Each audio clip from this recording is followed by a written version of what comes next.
আসসালামু আলাইকুম দর্শক মণ্ডলী, এই কাঙ্ক্ষিত দ্বিতীয় যমুনা সেতু, যেটা শুধুমাত্র রেল চলাচল একসাথে দুইটি রেল এপাশ এবং ওপাশ থেকেই যাওয়া আসা করতে অপেক্ষা করতে হবে না যে একটি ট্রেন পার হওয়ার পর আরেকটি ট্রেন প্রবেশ করবে।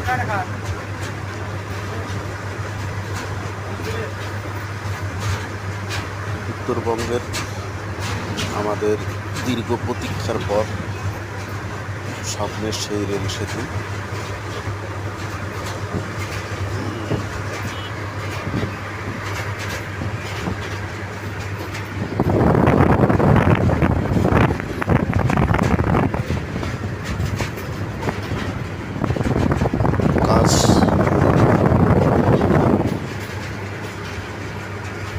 কাজ শেষের দিকে, সম্ভবত ডিসেম্বরে অথবা জানুয়ারিতে শুভ উদ্বোধন আশা করি হবে।